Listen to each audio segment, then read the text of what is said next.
4. februar 2021. godina, 4 sata ujutro. Beograd spava teškim snom, pokriven zimskom maglom. Ali u senci, daleko od očiju javnosti, odvija se operacija koja će zauvek promeniti sliku podzemlja na Balkanu. Stotine specijalaca, naoružanih dugim cevima, pod fantomkama, tiho opkoljavaju ključne tačke u gradu. Blokiran je stadion Partizana. Blokirani su stanovi na Zvezdari. Opkoljena je jedna naizgled obična vikendica u prigradskom naselju Ritopek. Operacija Otimač je počela. Tišinu beogradskog jutra presekli su zvuci razbijanja vrata i povici policije. Do svitanja Srbija se probudila uz vest koja je odjeknula kao bomba. Pao je Veljko Belivuk. Pao je Marko Miljković. Pao je klan za koji se godinama šaputalo da je jači od države. U prvim satima većina ljudi je mislila da je ovo samo još jedno u nizu hapšenja, još jedna predstava za javnost u ratu protiv mafije. Ali kako su dani prolazili, a detalji iz istrage curili u javnost, postalo je jasno da ovo nije obična kriminalna grupa. Ovo nije bila priča o švercu droge ili naplati reket. Ovo je bila priča o kultu smrti. Otkrivene su tajne sobe skrivene iza betonskih zidova. Otkrivene su industrijske mašine za mlevenje mesa. Otkrivene su fotografije osakaćenih tela koje su ubice slale jedni drugima kao trofeje, smejući se u lice svojim žrtvama i samom životu. Otkrivena je monstruoznost kakva na tlu Evrope nije viđena još od mračnih 90-ih, a možda ni tada. Ko je čovek koga su zvali Velja Nevolja? Kako je dečak koji je preživeo porodični masakr postao vođa ozloglašenih principa? Kako je jedna tribina fudbalskog kluba postala paravan za najbrutalniji ogranak međunarodnog narkokartela? I najvažnije pitanje koje i dalje lebdi u vazduhu poput dima baruta. Ko ih je stvorio? Ko ih je godinama štitio dok su sejali strah beogradskim ulicama? I zašto su baš tog jutra pušteni niz vodu? Ovo je dosije o Veljku Belivuku. Ovo je anatomija klanice. Da bismo razumeli čudovište, moramo se vratiti na mesto gde je čovek slomljen. Moramo se vratiti u prošlost, u 1995. godinu. Veljko Belivuk tada ima samo 9 godina. Živi na Zvezdari, u stanu koji bi trebalo da bude njegovo utočište. Ali jedne zime to utočište postaje grobnica. 13. februar 1995. U porodičnom stanu odjekuje stravična eksplozija. Njegov otac, Nebojša Belivuk, u trenutku teškog rastrojstva aktivira 2 ručne bombe. Cilj je bio samo uništenje, ali i uništenje svega što voli. U tom masakru, pred očima 9-godišnjeg Veljka, ginu njegova majka Branka i njegova baka. Otac sebi oduzima život. Veljko i njegov mlađi brat nekim čudom preživljavaju fizički, iako su bili u istom stanu, okruženi dimom, krvlju i delovima tela svojih najbližih. Preživeo je, ali psiholozi i kriminolozi se slažu u jednom. Tog dana, u tom stanu na Zvezdari, deo Veljka Belivuka je zauvek umro. Ostala je samo ljuštura, ispunjena traumom, besom i tišinom. Odrastao je kod rođaka, noseći na leđima težak teret sina ubice. Ulica je postala njegov pravi dom, a pesnice jedini jezik koji je razumeo i poštovao. Kao tinejdžer nije birao knjigu, birao je tegove i borilačke veštine. Počeo je da radi kao izbacivač na beogradskim splavovima. To je surova škola. Tamo naučite hijerarhiju sile vrlo brzo. Ako udariš prvi i udariš jako, poštuju te.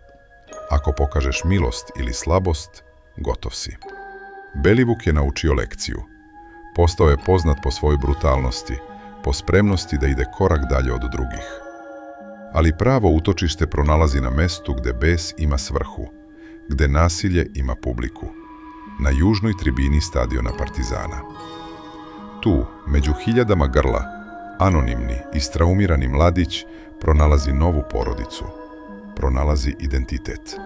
Međutim, Belivuk nije bio običan navijač koji peva pesme i maše zastavom. On je bio vojnik. Njegova fizička sprema i hladnokrvnost brzo su ga izdvojile iz mase. U početku je bio deo grupe Alcatraz, ali vetrovi na tribini su se menjali. Dolazila je nova generacija, gladnija, opasnija, spremna na sve. Generacija koja neće samo navijati, već će preuzeti posao. Ključni trenutak u usponu Veljka Belivuka, trenutak koji ga transformiše iz običnog nasilnika u kriminalnog lidera, jeste njegovo prijateljstvo sa Aleksandrom Stankovićem, poznatim kao Sale Mutavi. Stanković je bio figura kakva se retko sreće. Harizmatičan, inteligentan, opasan i sa jasnom vizijom. On formira grupu Janjičari. Ime je bilo simbolično i cinično. Jezgro grupe činili su bivši navijači Suparničke Crvene zvezde koji su prešli na jug da zavedu red. Ali svima je bilo jasno da cilj nije fudbal. Fudbal je bio samo paravan. Pravi cilj je bio preuzimanje tržišta narkotika i poslova obezbeđenja u Beogradu.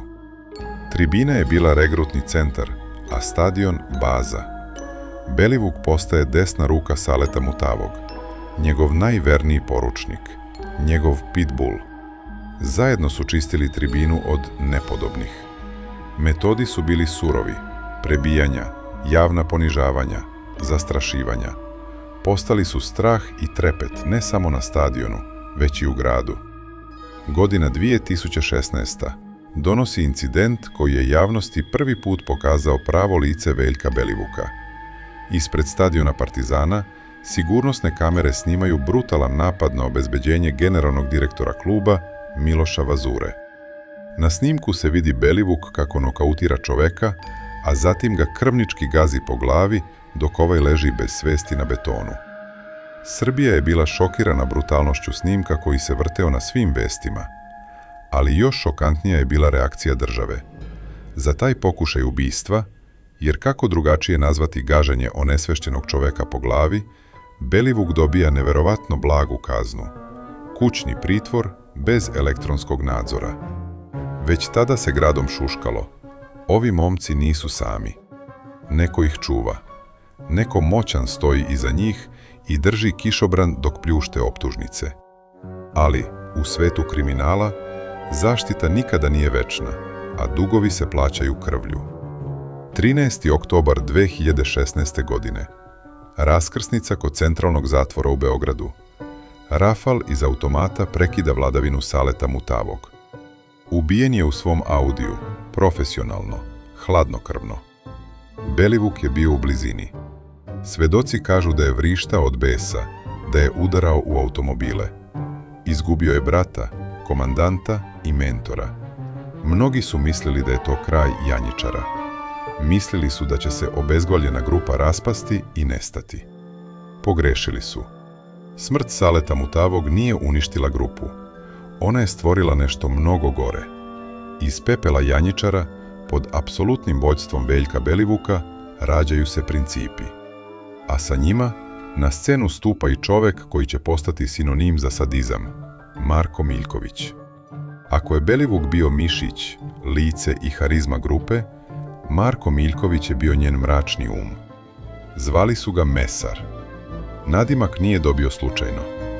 Dok je Belivuk bio impulsivan, Miljković je bio proračunat. Govorilo se da je upravo on bio taj koji je zagovarao najsurovije metode.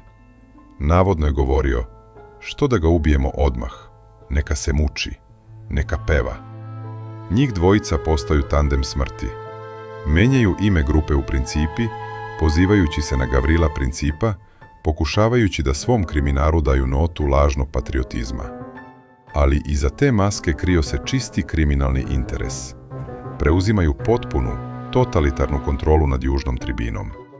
Stadion Partizana pretvaraju u svoju privatnu tvrđavu. U prostorijama nekadašnjeg restorana na stadionu prave svoj bunker. To nije bila obična navijačka prostorija. To je bila baza. Tu su držali oružje, tu su prepakivali drogu, tu su imali teretanu i najstrašnije od svega, tu su dovodili žrtve na informativne razgovore. Policija godinama nije ulazila tamo. Bilo je to eksteritorijalno područje mafije u srcu glavnog grada Srbije. Prolazili ste pored stadiona, ne sluteći da se iza zidova možda upravo u tom trenutku nekome lome kosti. Ali, da bi postali kraljevi grada, trebala im je roba. Trebao im je kokain. I trebala im je moćna zaleđina. U to vreme besni, krvavi rat između dva kotorska klana, škaljarskog i kavačkog. Rat koji je odneo na desetine života širom Evrope. Radoje Zvicer, misteriozni vođa kavačkog klana, tražio je vojsku u Beogradu. Tražio je ljude spremne na sve. Našao ih je u Belivuku i Miljkoviću. Sklopljen je pakt. Belivuk i Miljković postaju glavni operativci kavačkog klana za Srbiju. Njihov zadatak je bio dvostruk.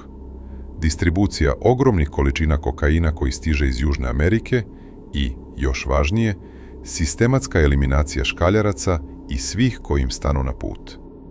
Ovaj savez im je doneo milione evra, luksuzne automobile, stanove, ali ih je i uvukao u rat u kojem ne postoje pravila. Rat koji će Beograd pretvoriti u poligon za najgnusnije likvidacije. Likvidacije na ulici. Bombe pod automobilima, sačekuše, privlače previše pažnje, ometaju posao. Belivuk i Miljković su želeli nešto čistije, nešto što ne ostavlja tragove, nešto što policiju ostavlja nemoćnom. Kupuju vikendicu u Ritopeku, mirnom prigradskom naselju na obali Dunava. Spolja, obična kuća za odmor sa visokom ogradom i videonadzorom. Iznutra, pakao na zemlji. Ova kuća postaće poznata kao klanica. I taj naziv nije metafora. U garaži kuće, iza jedne police, nalazio se tajni prolaz. Rupa u zidu koja je vodila u skrivenu prostoriju bez prozora. Ta soba nije postojala u nacrtima kuće. Zidovi i podovi su bili prekriveni pločicama radi lakšeg čišćenja krvlju natopljenih površina. U sredini sobe nalazila se industrijska mašina za mlevenje mesa. Metodologija klana je bila jeziva i uvek ista. Žrtvu bi namamili pričom o prodaji oružja ili povoljnoj ceni kokaina. Često su koristili telefone već otetih saradnika, takozvane Sky uređaje, da bi poslali poruku poverenja. Žrtva bi došla na sastanak ne sluteći ništa. Ušli bi u dvorište i tog trenutka bi se kapija zaključala. Više nije bilo izlaza. Goran Veličković Goksi, vođa rivalske navijačke grupe. Milan Ljepoja, član međunarodne grupe Pink Panther. Zdravko Radojević, navijač Zvezde. Lazar Vukićević. Svi su završili u toj sobi.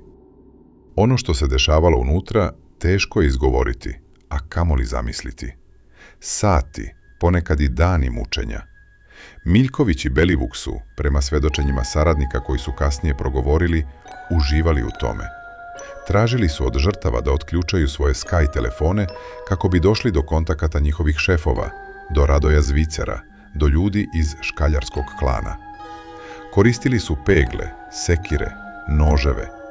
Nakon što bi žrtvu ubili, tela su komadali. Precizno, kao u mesari. Delove tela su ubacivali u industrijsku mašinu. Ostatke su pakovali u džakove, odnosili do Dunava, koji teče odmah ispod kuće, i bacali ih u reku da ih struja odnese. Hemikalijama, sonom, kiselinom i varikinom prali su sobu dok ne bi ostao ni mikroskopski trag DNK. Njihova parola je bila: nema tela, nema dela. Verovali su da su izvršili savršen zločin. Verovali su da, ako policija ne pronađe leš, ne može im ništa. I godinama im je to polazilo za rukom. Ljudi su nestajali u sred dana, porodice su očajnički tražile odgovore, a Belivuk se smejao. Verovali su da su nedodirljivi. Verovali su da su nevidljivi. Njihovo glavno oružje komunikacije, ali i njihova najveća slabost, bila je aplikacija Sky ECC. Kriptovani telefoni koje navodno nijedna policija na svetu ne može da prisluškuje. Koštali su 1000 evra i svaki ozbiljan kriminalac ih je imao. Bili su toliko sigurni u tu tehnologiju da su je koristili ne samo za dogovore o transportu droge, već i za bolesno hvalisanje. Tu leži ključ njihovog pada, u aroganciji. Slikali su masakrirana tela, pravili su selfije sa vezanim, pretučenim žrtvama neposredno pre egzekucije. Slali su te slike Radoju Zviceru u Crnu Goru uz poruke oduševljenja. Slali su ih suparničkom klanu kao poruku upozorenja. Vidi lutku, pisali su uz sliku osakaćenog čoveka. Meksiko usred Beograda, hvalili su se, poredeći svoje metode sa najsurovijim meksičkim kartelima. Smejali su se smrti u lice, uvereni da te slike nikada neće izaći iz zatvorenog kruga njihove aplikacije. Ali nisu znali jednu stvar. U proleće 2021. godine, u jednoj od najvećih međunarodnih policijskih akcija u istoriji, francuska, belgijska i holandska policija uspele su nemoguće. Probile su servere Sky aplikacije. Odjednom, digitalna tvrđava je pala. Hiljade poruka, glasovnih zapisa i monstruoznih fotografija našlo se u rukama Europola. Kada su ti podaci, putem međunarodne pravne pomoći, stigli u Srbiju, iskusni istražitelji su zanemeli. Nisu imali samo sumnje ili indicije. Imali su prenos uživo iz pakla. Imali su priznanja, fotografije zločina, lokacije, imena. Klupko je počelo da se odmotava neverovatnom brzinom. Danas suđenje klanu Belivuk-Miljković je proces decenije. Optužnica napisana na stotinama strana čita se kao scenario za horor film. Terete se za 7 teških ubistava, otmice, silovanje, nedozvoljeno držanje oružja, trgovinu drogom. U sudnici, iza stakla, oni ne pokazuju kajanje. Naprotiv, smeju se, dobacuju. I dalje se ponašaju kao da su na tribini, kao da su gazde situacije. Belivuk, u beloj majici, često sa onim svojim prepoznatljivim ciničnim poluosmehom, negira sve zločine, tvrdeći da su dokazi montirani, a fotografije fotošopirane. Ali najstrašniji trenutak suđenja bio je izlazak svedoka okrivljenih. Ljudi iz njihovog najužeg kruga, koji su odlučili da progovore u zamenu za blaže kazne. Srđan Lalić, IT stručnjak klana, čovek sa one čuvene fotografije na koji se smeje dok drži glavu žrtve, postao je nasmejani koljač koji je srušio omertu. Lalić je danima, mirnim, gotovo monotonim glasom, opisivao detalje zločina. Opisivao je kako su žrtve molile za milost. Opisivao je miris krvi i kiseline u sobi u Ritopeku. Opisivao je kako su se šalili dok su mleli ljudsko meso. Njegovo svedočenje je bilo toliko detaljno i jezivo da je ljudima u publici, pa čak i nekim advokatima, pozlilo. Odbrana i dalje pokušava da sruši dokaze sa Sky aplikacije, tvrdeći da su pribavljeni nezakonito, da je to hakovanje i da se ne može koristiti na sudu. To je njihova posljednja slamka spasa. Ali fotografije su tu. Tela možda nema, jer ih je progutao Dunav, ali krvavi tragovi na zidovima kuće u Ritopeku su ispričali svoju priču. DNK ne laže. Veljko Belivuk i Marko Miljković će, po svemu sudeći, ostatak svojih života provesti iza rešetaka. Tužilaštvo traži doživotne robije i teško je zamisliti drugačiji ishod s obzirom na težinu dokaza. Kuća u Ritopeku je zapečaćena, tihi spomenik ljudskoj izopačenosti i zlu koje ne poznaje granice. Ali, dok se prašina sleže, ostaje jedno pitanje koje muči svakog građanina Srbije. Da li je klan mrtav? Na tribinama i dalje stoje iste zastave. Ista lica, samo malo mlađa, i dalje vode navijanje. Poslovi sa drogom nisu stali. Kokain i dalje teče ulicama Beograda. Samo su se rute i dileri možda promenili. Neki novi klinci, fascinirani mitom o Velji Nevolji, crtaju murale sa njegovim likom po beogradskim fasadama, videći u njemu nekakvog modernog hajduka, a ne monstruma. Kavački klan i dalje operiše, a njegov vođa Radoje Zvicer i dalje je u bekstvu, neuhvatljiv za svetske policije. Slučaj Belivuk je ogledalo jednog društva. Pokazao nam je koliko je tanka, gotovo nevidljiva linija između države i mafije. Pokazao nam je šta se dešava kada se nasilje toleriše, kada se huligani koriste za prljave poslove i kada se čudovišta hrane zarad viših interesa.